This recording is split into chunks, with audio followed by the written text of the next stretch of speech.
IQ score and variations of intelligence. IQ stands for intelligence quotient and it is a measure of human intelligence obtained through standardized tests. We have seen various individual and group intelligence tests in the previous videos. It is common for people to reference someone being high IQ or low IQ in a casual conversation. But what does that mean? So today we will see what is IQ score and variations of intelligence. Before going to the details, please remember to subscribe this channel if you are new here. Do watch other videos in this channel, share it with students and those who love learning psychology. Thank you. What is an IQ score? Alfred Binet, a French psychologist, is credited with being the inventor of the first modern IQ test. An IQ score is a numerical representation of an individual's intelligence within a normalized scale of test result. Most modern tests are adjusted so that the mean score is 100, including the most popular Wechsler intelligence test. Some IQ tests, like the Cattle Culture Fair test, it provides a range rather than a specific score to account for measurement error or test bias. So, IQ measures intelligence. Many people confuse intelligence with knowledge. Knowledge is the ability to demonstrate what one has learned. On the other hand, intelligence is the ability to acquire and apply knowledge and skills. So, IQ scores are measures of intelligence that is determined by standardized tests.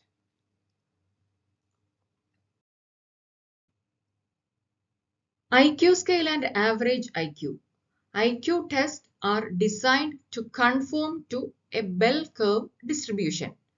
This means if you graph them, they make a nice shape that is high in the middle and tapering on both ends that look like a bell. This is a distribution of IQ scale for Wechsler intelligence scale distribution. This distribution is designed to have the average or mean IQ right in the middle of the chart or the curve. Here, the average score is 100. The vertical lines, this represent the standard deviation. Here it is 15 for IQ scores. The light blue shaded portion of the graph represent one standard deviation. One is above and one is below the average IQ. So here, as you can see, almost 70% or 68% of the people fall in the range of IQ between 85 and 115. That is 15 below the average and 15 above the average. That means nearly 70% of all the people score within plus or minus 15 points of the average score. Moving out one more standard deviation, that is the IQ between 70 and 130. This accounts for more than 96% of the population, which means that only a small percentage of people have very low IQ, that is below 70, and very high IQ, that is above 130.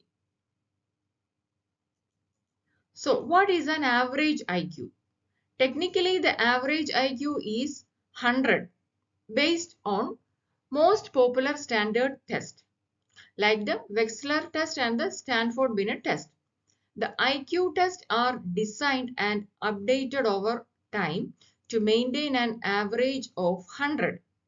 As the bell curve demonstrated, 68% of all the IQ score fall between 85 and 115.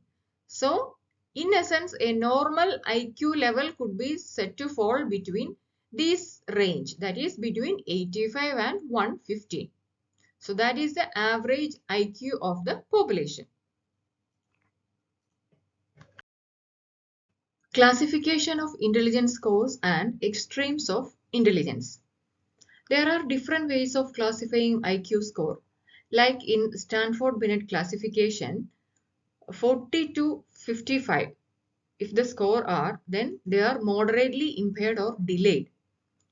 The scores between 55 to 69 mildly impaired or delayed, 70 to 79 borderline impaired or delayed, 80 to 89 low average, 90 to 109 average, 110 to 119 high average, 120 to 129 superior, 130 to 144 gifted or very advanced, and 145 to 160 very gifted or highly advanced.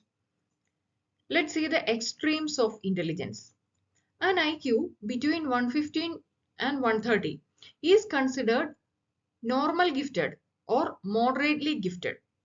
Typically, children at this level are put into enrichment programs or classes for gifted children when they are identified during their school years. People further up the IQ level chart, that is 130 to 144, are very gifted and typically require more accommodation than enrichment program. They are more likely to be grade skipped, attend college early, or so forth. Extremely intelligent individuals are not unhealthy or poorly adjusted, but rather are above average in physical health and taller and heavier than individuals in the general population. Then the other extreme is intellectual disability. It is a generalized disorder ascribed to people who have an IQ below 70, who have experienced deficits since childhood, and who have trouble with basic life skills such as dressing and feeding themselves and communicating with others. One cause of this intellectual disability is Down syndrome.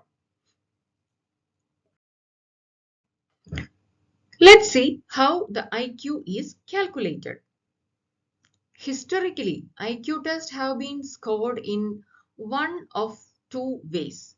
In the first method, a person's mental age was divided by their chronological age and then multiplied by 100. For example, consider a 10-year-old child. He performs well on an IQ test as a 12-year-old child. Then the child's mental age would be considered 12 because he performed like a 12-year-old child, but his actual age is 10. So to calculate the child's IQ score, we divide the mental age, that is 12, by the chronological age, that is the actual age 10, and then multiply by 100. So 12 divided by 10 into 100. The IQ we get is 120. Therefore, the child's IQ score would be 120, indicating that the intellectual ability is above average for their age group. The other method involved comparing score against the score of others in the individual's same age group. The IQ tests are administered by licensed psychologists. There are different kind of intelligence tests. We have learned about those tests, individual test and group test in the previous videos. These tests involve a series of sub-tests that are designed to measure mathematical abilities, language skills, memory, reasoning skill, and information processing speed. Scores on these sub-tests are then combined to form an overall IQ score. Uses of an IQ test. An IQ test may be used for assessing a person's eligibility for a job. Then educational assessment, diagnosis of intellectual disabilities, psychological research purpose, and for evaluating a person's cognitive abilities, including attention, memory, mathematical skills, problem solving skills, and response time. Factors influence a person's IQ.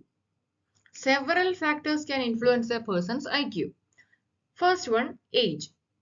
IQ increases with age. A child who takes an IQ test at the age 6 may score lower than the same child who takes the test again at the age of 16.